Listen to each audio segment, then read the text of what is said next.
eLTER, Integrated European Long-Term Ecosystem, Critical Zone, and Socio-Ecological Research.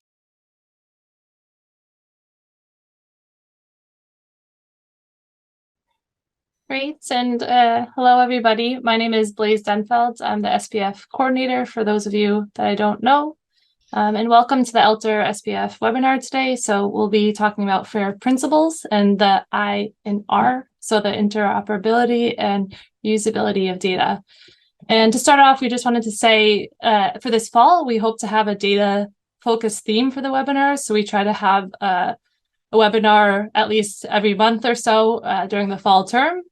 And the reason that we thought it was important to have a data-focused theme is that a lot of you that have joined previous SPF meetings have made note of that data is important to you at the stations. You're either working with the data directly or overseeing the data. And within eLTER, obviously the FAIR principles or the application of the FAIR principles is important to make sure that we're supporting open science. And so with that, I want to kick off today's webinar presentation. And Terry, I will hand it over to you to give a presentation of the presenters and then they can start. So welcome everybody. Yeah. So hello everybody also from my behalf. I'm Terhi Rasilo.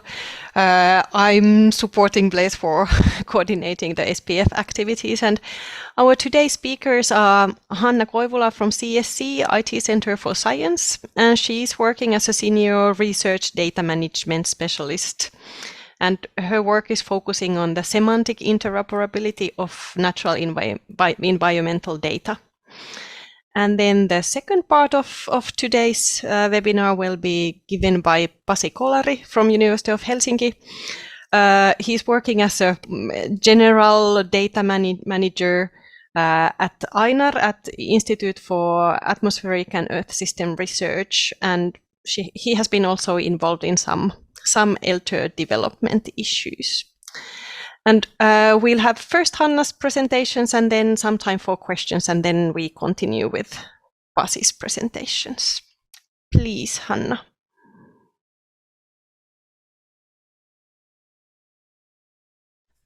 Basic mistake, didn't open my mic, but I hope you now can see my screen in presentation mode.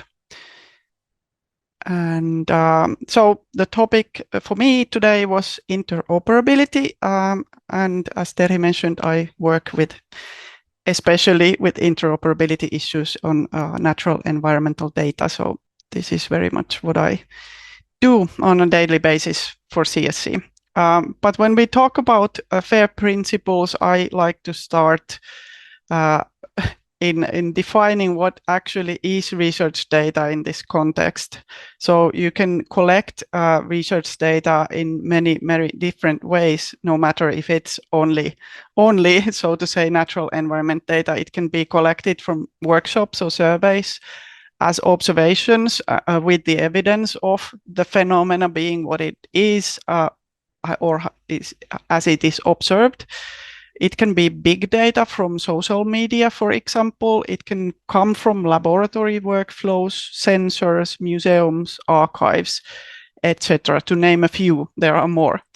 For a single data set, the data is collected from the left side. So you have a research question, a protocol that you use when you collect the data from nature or the world in general, and then you have measured data in digital format. But before you can analyze it, you need to process the data. Then you have analytic data that you use analytic code to gain the computational results, which is then elaborated in figures, tables, numerical summaries, and the actual article text to produce a published article. However, nowadays, most funders and also journals request that you also publish the data so that the data can be checked for reproducibility. So it's kind of also the peer review should have this data part taken into account. And if this process is done with the FAIR principles, then we have the reader, which is actually also the data reuser, who can walk this process or path backwards towards the actual measured data and understand why and how it was collected and what was done to it when it was analyzed. And this also helps in understanding how the data can be reused or repurposed. So in this sense, data should be understood in a very broad sense. So FAIR principles can be applied to all research output, not only metadata and data, but the data here is mixture of different kinds of research output, digital objects, and their metadata. And these objects don't have to be completely open. They can be as restricted as necessary and as open as possible. However, the discovery metadata is always open, and there you must define what parts and how data or these objects may be restricted or under some different kinds of licenses. But data is understood in a broad sense. So when we talk about metadata, it's easily, well, the easy definition is data about data. But when we talk about data in a broad sense, this focus kind of dilutes, and you can describe metadata for multiple different objects. Here, a big list, non-exclusive list about what different kinds of digital objects can have metadata, and for some viewpoints, this metadata is actually data. So this is why I talk about discovery metadata, which is the public part, and then there's this broad definition of data.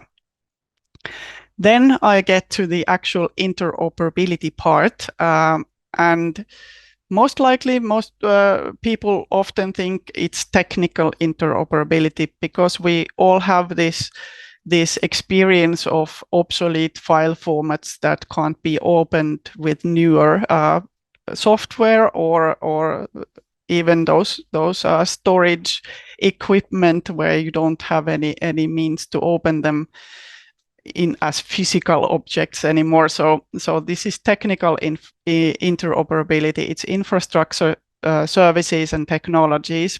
However, there's also legal interoperability and organizational interoperability. And normally for a single researcher, these are not so big of a problem if you just do research in your own institution. But when you share data between continents, for example, in North America and in Europe, the GDPR regulations are very different. So if you plan these things beforehand, and if you get support from your organizations, they should have some policies in place and some support for legal issues, and also with research contracts. If you survey people, you need to beforehand make sure that you are you have the right to use the data for other purposes as well, or what parts of the data can be published with the results. Organizational interoperability is about those processes, policies, and governance, and also these things should come from your organizations, or at least you should get support from whoever is funding or where you are affiliated to.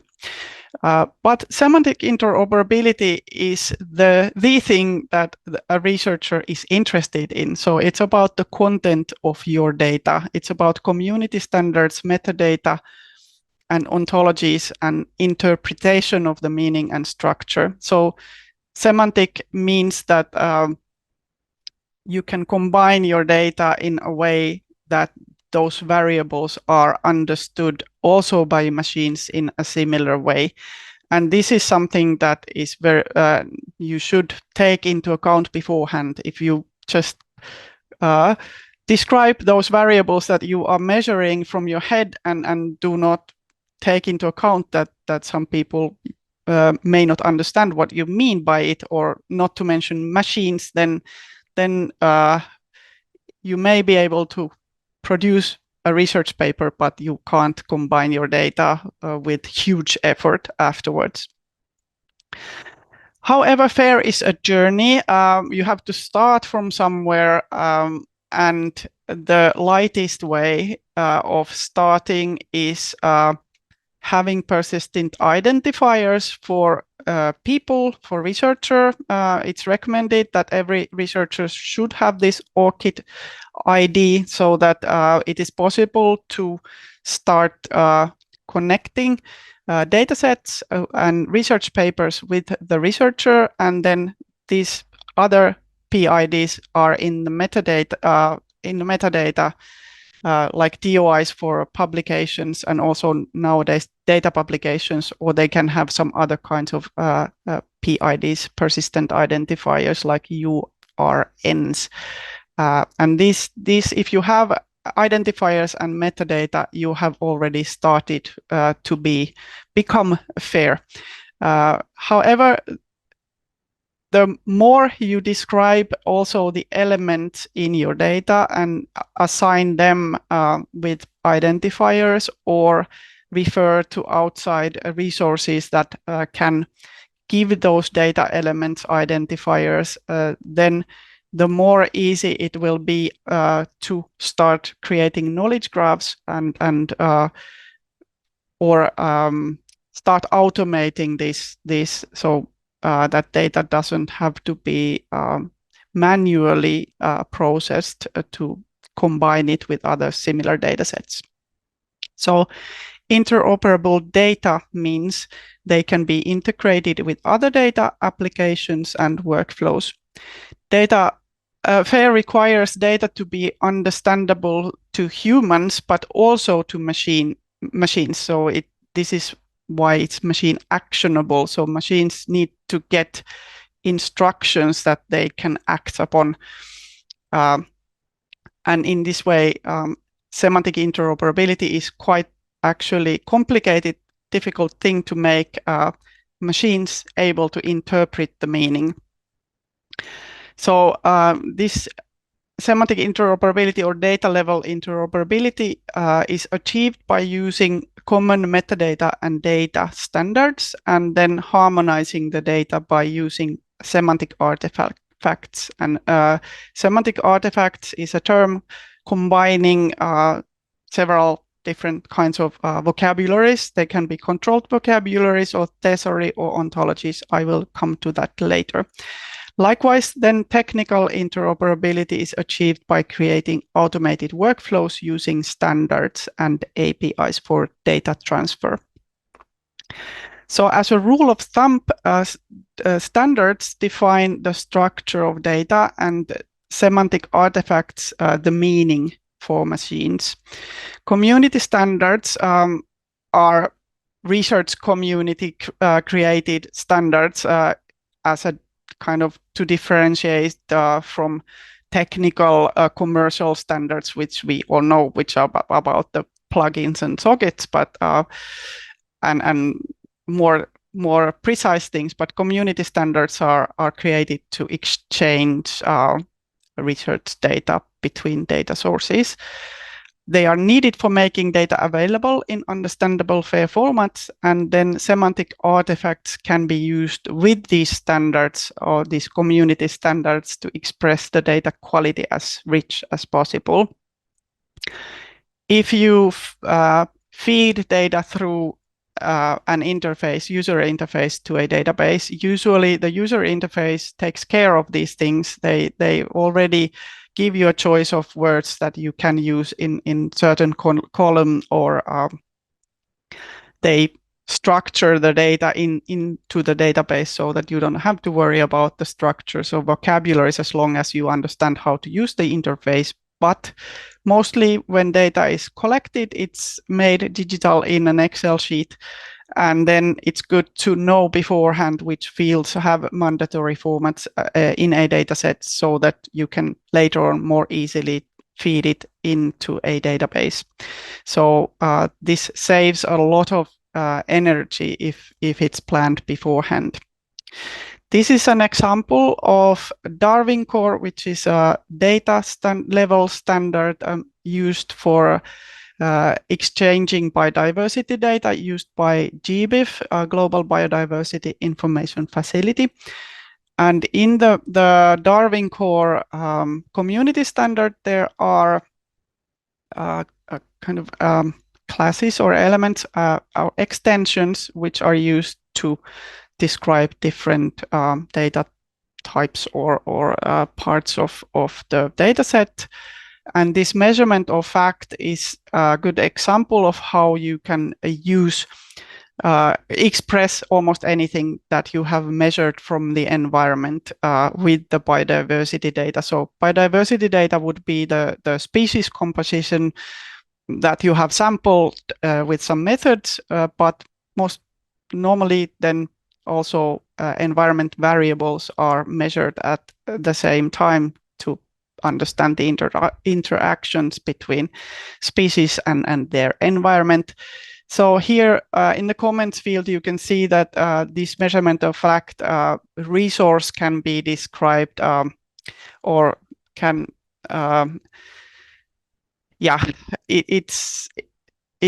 these classes may include but are not limited to describing occurrences, organisms, material, sample, event. Event is actually the data gathering event where you can have metadata for your methods, and this is important in eLTER setting, location, geo context, etc. And when you have first told what you are describing, if for example the event, then you can start telling what you are measuring. And there also the recommended practice is used controlled vocabulary. There's example that you have been measuring tail length or temperature or chap lining length or survey area. And then you have on the lowest one, the value of the measurement, fact or characteristic or assertion. And in this, where you have the controlled vocabulary, you can also refer to an outside vocabulary, which is a good way of making sure that you are talking the same language as the other similar kinds of data sets. So in a way, these column names are also metadata, and this is a way of making the machines understand what you want to express with the data you have been collecting. So machines nor humans can't understand what these numbers in this table mean unless you have agreed what those column names are and what the data types inside those columns or cells are about. Also, it is important to agree beforehand or define beforehand how you actually express zero and or missing values, because it's quite common that, for example, Excel formulas interpret this into one way or another, depending on what kinds of definitions you have for the field in Excel sheet. So this is a common headache in many cases, that the average values don't match because Excel thinks that missing value is zero or zero is missing value. And this is the same for also for databases in general. Then semantic interoperability also helps or enables machines to so-called understand what these things mean, because humans, when we talk, we make interpretation based on the context of the talk. So if I mention that I do research about green plants, it's obvious for anyone that it's about ecology or species or biodiversity. But if you just type in green plant for a computer as a string of letters, computer may interpret it into power plants. So we have the concept, which is the green plant that humans understand. And then we have terms that are used for human users, which are the string of letters. And we have different languages.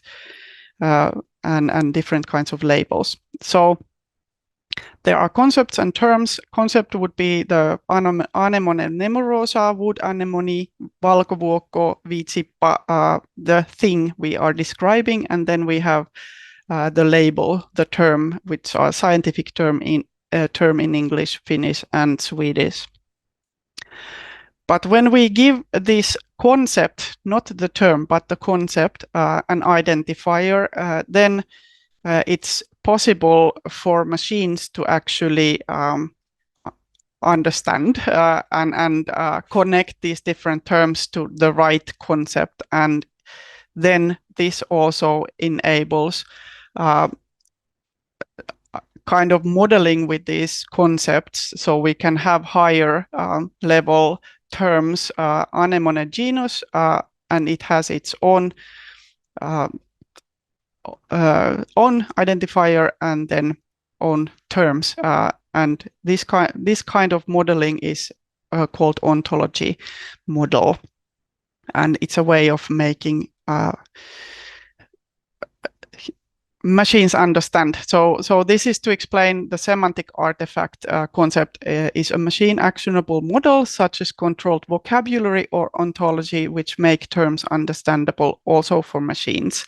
So we have the concept and then we have simple or more complicated models which are vocabularies, thesaurus, or ontology, and then machines we can use these models for example, for intelligent queries, and we can combine data from multiple data sources if they use some controlled vocabulary, so that we can then do these mappings for the machine, and then it's you don't have to change the data, but you just tell the machine that this concept here is the same concept as this concept here, and or that the labels are different even if the strings of letters are the same. So this is why these semantic artifacts are needed. And there are low semantics, which is more structural interoperability. There are list controlled vocabularies, which would be like a list of names in country names in English, which then enables you to feed in the data or search the data with this list of terms and not kind of allow feeding in different names for the same country.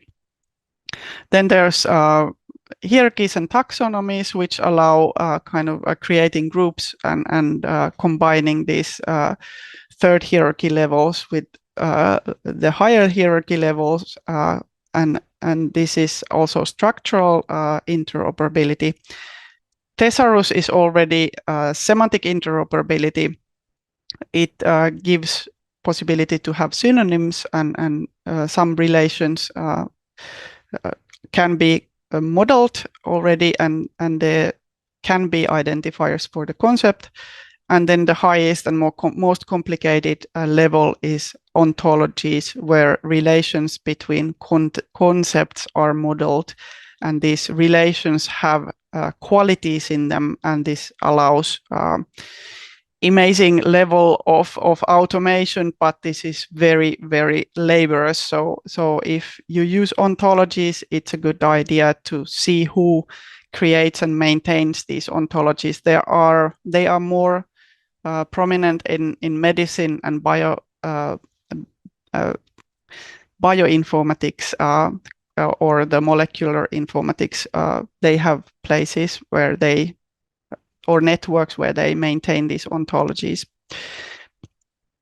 So using these at some level, you don't have to start from the high semantic interoperability, but start thinking about what kinds of fair enabling resources there are. Are there suitable standards, and are there suitable commonly used vocabularies that would suit your needs? And if you start using them with your new data, then this improves the quality and transparency of your research. It enables more intelligent searches, enables using virtual research environments like LifeWatch kind of things, and it is a step towards more automated analysis and modeling. And DMP, Data Management Plan, is a great tool for planning which FAIR enabling resources are relevant for your data. And you can share which standards and vocabularies you use or your research group have started using, and you can also copy what others are doing, because this actually increases the interoperability and it helps you creating your data fair by design. So already beforehand, finding out what is possible and what will be labors afterwards, but easy beforehand. And there's a link to GoFair Foundation website where there is more information about FAIR implementation profile. This is more useful for data steward level people, but you can go and check the materials that there are. And I've also collected some links to CSC's training resources. And then there's a data carpentry from North America, which is quite useful for data wrangling kind of needs and lessons. And you can also copy their lessons and try to have your own workshops with these materials. Then there are links to community standards and also vocabularies that could be relevant for eLTER community. And I think I'm ready. Thank you. And if there are questions, I don't know if we wanted to have them now or later. Yes, thank you, Hanna. We can use a couple of minutes for questions regarding this interoperability, maybe related to some metadata issues as well. You can either type them in the chat or then raise your hand.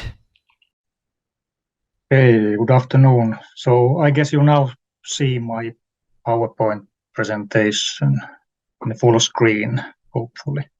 Yes. Excellent. So now I'm going to continue this Hanna's presentation by talking about reusability of data and also give some like practical examples from eLTER perspective. So I'm not really in the inner circle of eLTER, so I don't know exactly what's going on there, but I have some idea because I have worked with eLTER or related datasets for years. And overall, I will go through these reusability principles explained at the GoFair.org webpage, and as I told, add some practical notes about how to actually make your metadata and document your data. So this first reusability item is that states that the metadata are easily described with a plurality of accurate and relevant attributes. So basically, it means that that the data also should be as generous as possible in providing the metadata, and not just make the metadata as documentation for the data producer, but for anyone. And here's a nice example of very bad documentation of a measurement made entirely for those people who take care of the measurements. So it's from Hytiälä station. It's so-called light pole measurements that were done in the 90s and the beginning of or a couple of years after that. And actually, if anyone ever finds it, can figure out what this light pole measurement means, if you can find any public information about that, please contact me. So I will then suggest a special eLTER nomination for you.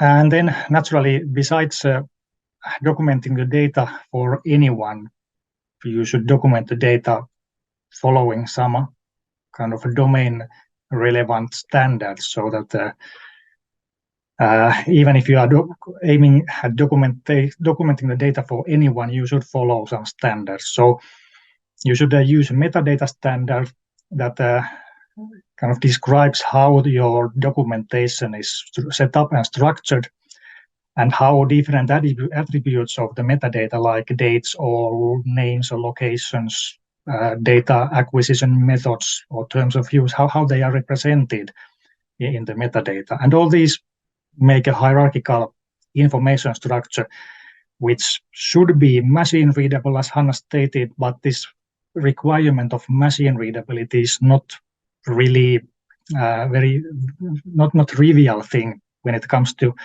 how humans figure out this kind of hierarchical information structures. And there are lots of different metadata standards and taxonomies or vocabularies available for you, from generic metadata models like Dublin Core, which is mostly administrative metadata like authors, terms of use, and so on. And often they have to be extended for specific purposes. And then there are domain-specific metadata standards like Darwin Core or ecological metadata language that refine the original core metadata model by standard presentations, for instance, taxonomy or sampling, geographical locations, that kind of things. And then there are taxonomies or vocabularies for different disciplines, like in Earth System Sciences. There's vocabulary called NetCDF-CF, which lists many kinds of environmental variables, defines units that should be used with them. But this NetCDF-CF is not really a proper vocabulary in a way that it's normally used as embedded with the data in NetCDF for format data files. And then in eLTER, this kind of ecosystem research related vocabulary ENTES is in use, and it's probably will be in use in the future also, and it will be expanded and refined in the future to cover this kind of aspects that were asked, that what about units or other relevant information of the variables. And this is the link where you can find this ENTES and also some other work in progress eLTER related vocabularies. Then comes the question, how exactly should you store your metadata? And there are two options. First is using the graphical user interface or the application programming interface of the repository that you are using for publishing your data. And the underlying engine of that repository takes care that whatever you are filling in on the web page or via the API, it ensures that those metadata are then findable and machine readable and visible everywhere in the web. But quite often the problem in those repositories is that, especially if we're talking about general purpose repositories, that they have very small and limited set of descriptive metadata fields. Like, for instance, this Zenodo and B2Share have these pretty much the same fields for describing your data. So general human understandable description, the data version, language, some keywords. Again, you can use any keyword you like. And then pretty much the only like structured thing is these subjects in Zenodo or disciplines in B2Share that you can select from list or use some controlled vocabularies for filling in these. But of course, in B2Share, you can then add your own metadata from external structured file, where you can then refine your, for instance, variable, what are the units, what are the methods used for obtaining them, and so on. Or you can use the data itself to document it, so that you can add add descriptive files in the dataset. So it's not really a good practice always to populate one Excel file with lots of data and documentation, but it's more convenient to store them separately. And there are tools for creating like machine readable formal metadata, but in general, I would not recommend those, because overall, those structured files are a bit tedious to use.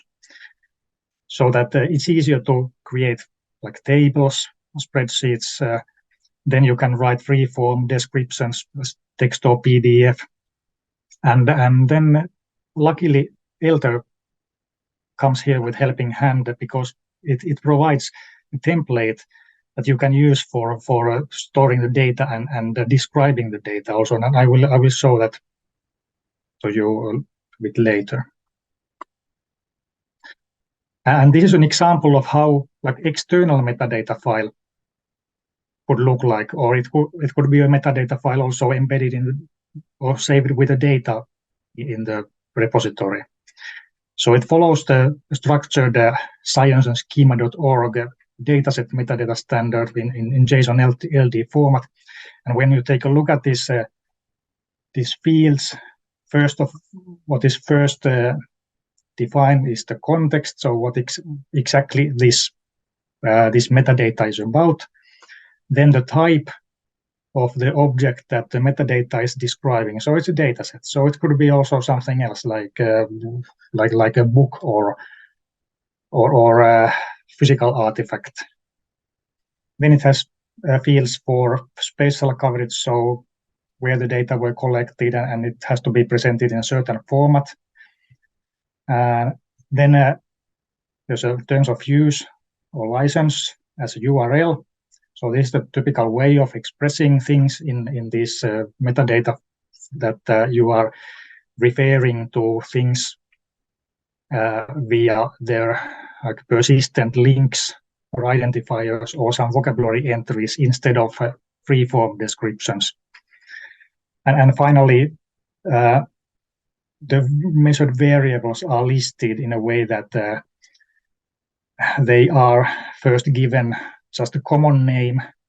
What this global radiation could mean anything, but this property ID, which refers to this NTES entry, it should at least theoretically provide you a more exact definition of what this global radiation means. Of course, it's possible that it doesn't actually tell more about this, but at least it gives you like formal presentation of the term that can be then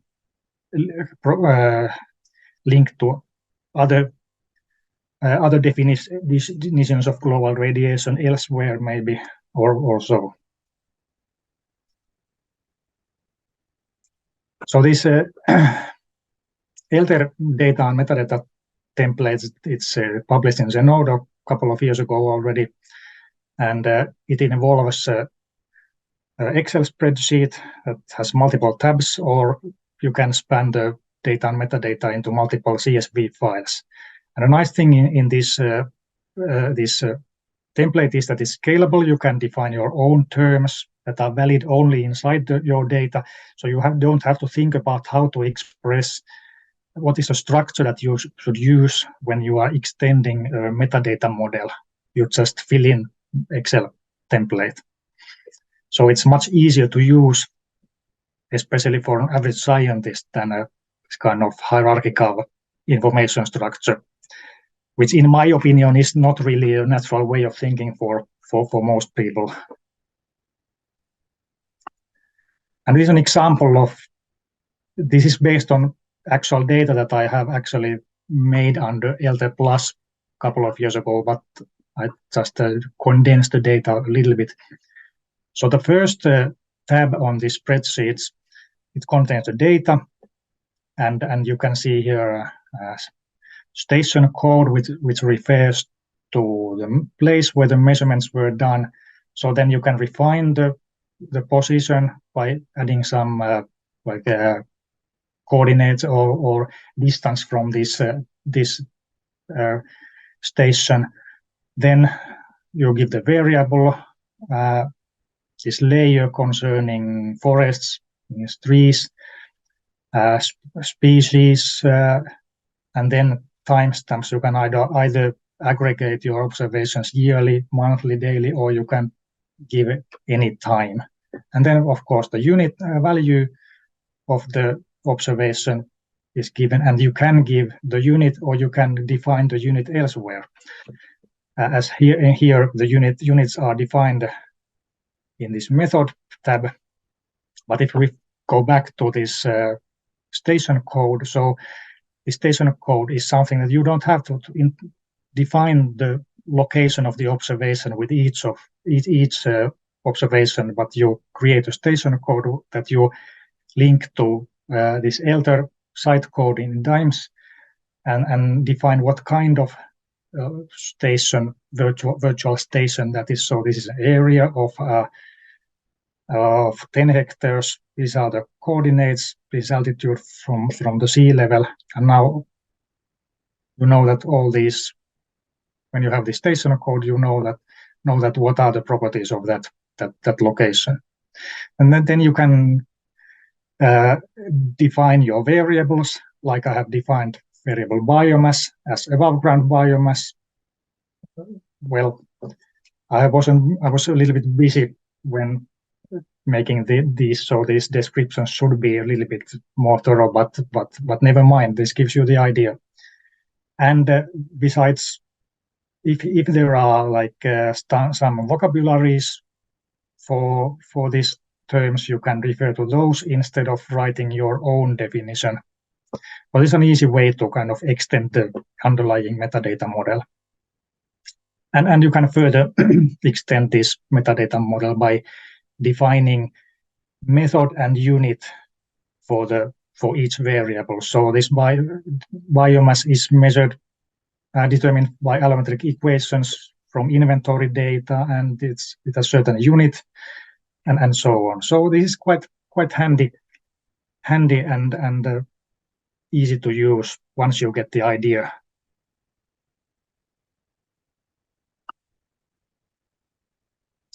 But let's go back to these reusability principles. So besides standard metadata, they state that the metadata are associated with a detailed provenance. So it's a wide concept that involves information on the origin of the data. So who made the data, what is the geographical or temporal origin of the data, and maybe what are the existing data that were used as a sources of the data. And then other information that are needed for reuse or interoperability of the data, like setup of measurements or sampling in case of model data, model parameters, input data, and so on. And these are quite often weak link in the metadata standards. And besides these provenance issues, there is context that is not really describing the data, but it's needed for interpreting the data. Like if you are measuring something in a forest, it's good to know what kind of forest you are operating in. And naturally, this is something that should not be added to all datasets, but you should be able to cite some existing datasets or published documents, like for Hytiala forest, we wrote some time ago a site description that you can then refer to when publishing some other data. And in eLTER, this DIMES site catalog is essential. It kind of helps you in providing the background information for your measurement sites. So there are some general issues in data documentation that you should think about. First, kind of quite often you have to rely on several metadata standards, or at least vocabularies, because they can seldom cover all aspects of data. So, but it's easy to use several vocabularies in a metadata. But then if you have to extend the metadata model somehow, that's far from trivial. But this eLTER template helps. And then another thing is that those vocabulary terms are quite often, they are not precise enough. So terms like leaf area index or vegetation cover or canopy cover, they are understood a different way by different people and or different disciplines. And pretty much all these standards, at least general purpose standards, they don't have any descriptions or possibility to describe like data acquisition or processing methods, like mathematical treatment of data, aggregation, smoothing, removal of bad data, and so on.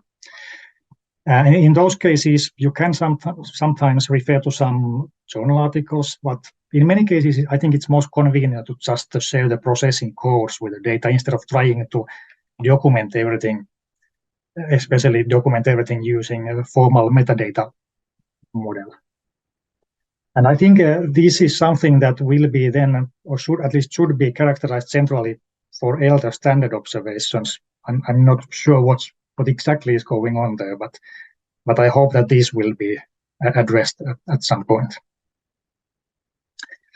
And then the third aspect of this reusability is data terms of use. So they must be clear.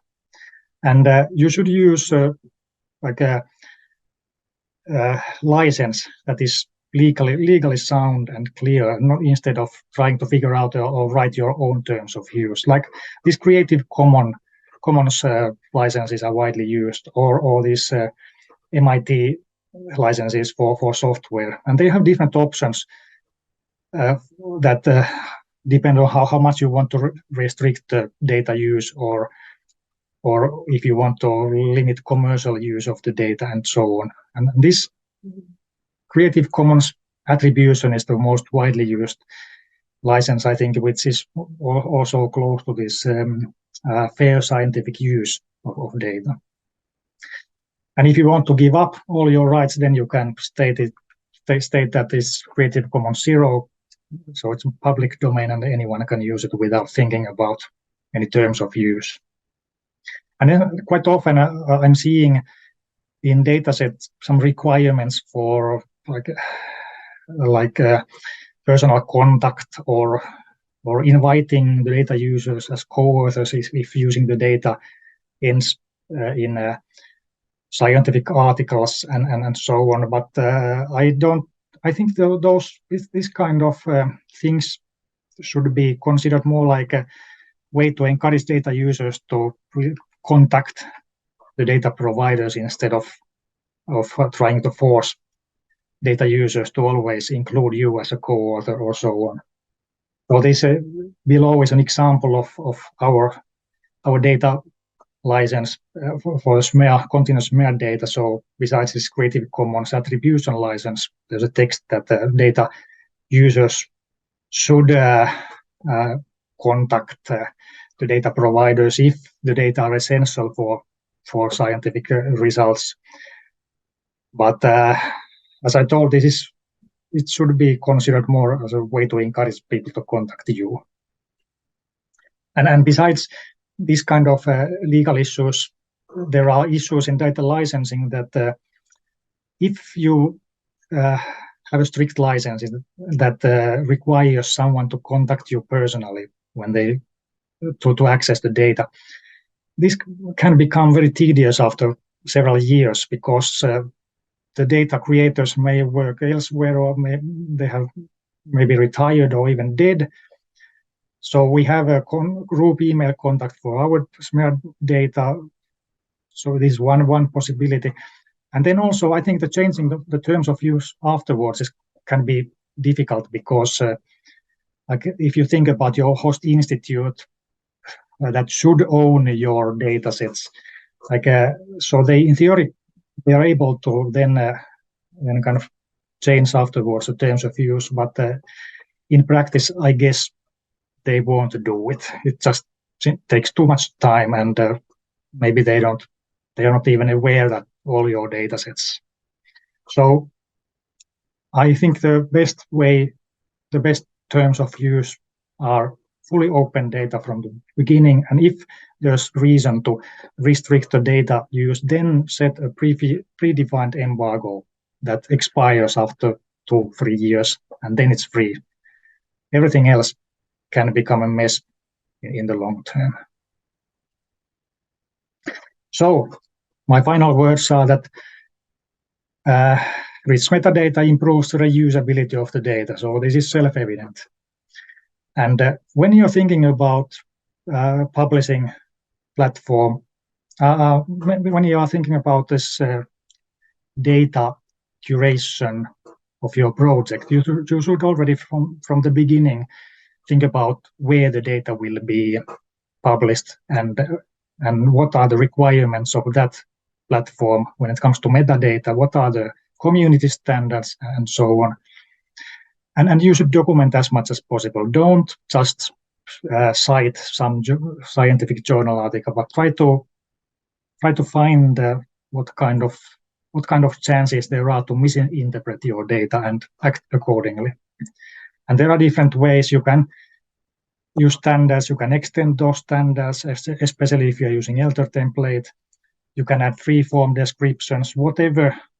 And I think even if this machine readability is emphasized quite a lot in these FAIR principles, I think that in the end, we have hope that this artificial intelligence could be the answer in formalizing free-form metadata in the future. So at least I have high hopes for that.